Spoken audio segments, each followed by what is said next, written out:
Okay, Christopher Nolan sucks. I don't actually think Nolan sucks. Mainly it was clickbait, and also it's just easier than saying Christopher Nolan was a dilettante or a dabbler.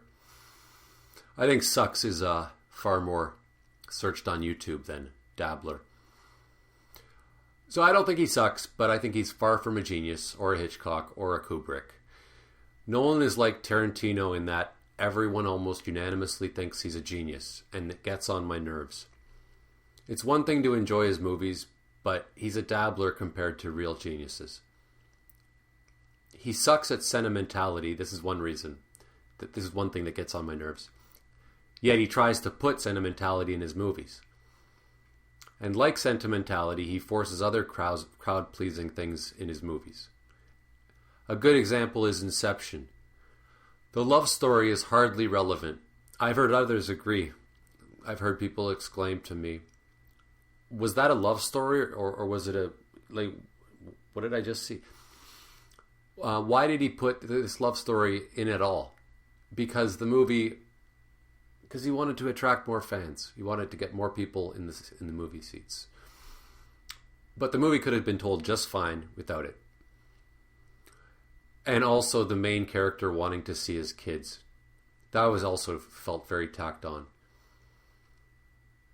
At least in Titanic, Cameron knew how to properly connect the love story to the plot, as well as telling a somewhat good love story. Kubrick, who actually was, you might say he was a genius, he never indulged in sentimentality because he didn't care for it. So, do what you're good at. Kubrick was more concerned with making a perfect movie.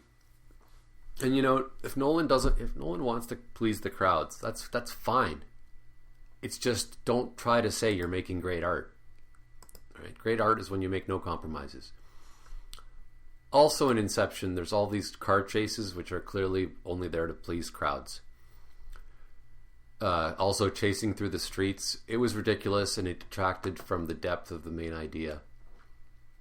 And it wasn't needed. The movie, actually those are probably the most boring parts for me, anyways, in that movie. Also, the way he tries to pass off complexity as a good story, or a story at all.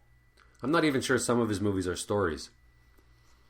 Memento and The Prestige are some of my favorite films by Nolan, because the sentimentality is at a low.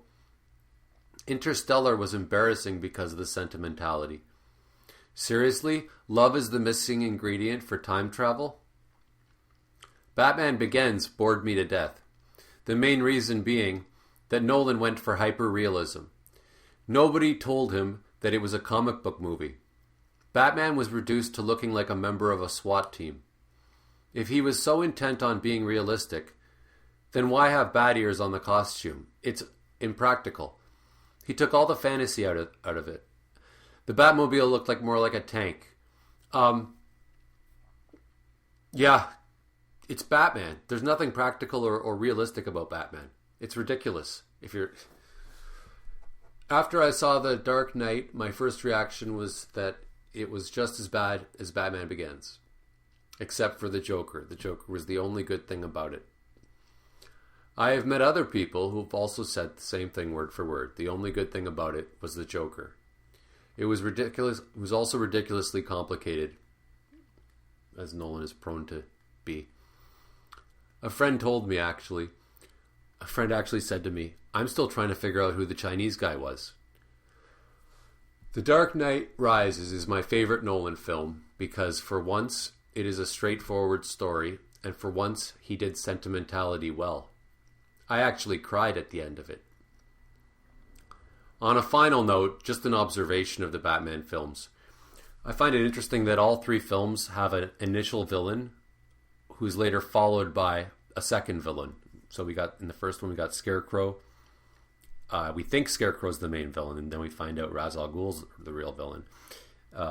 Episode 2, the Joker's the villain, to be replaced by Harvey Dent being the surprise. There's always a surprise second villain. And then the third one, of course, Bane, followed by the surprise villain, Talia. Okay, so that's all. Thanks for your time. If you like this, then like this, and please subscribe and comment.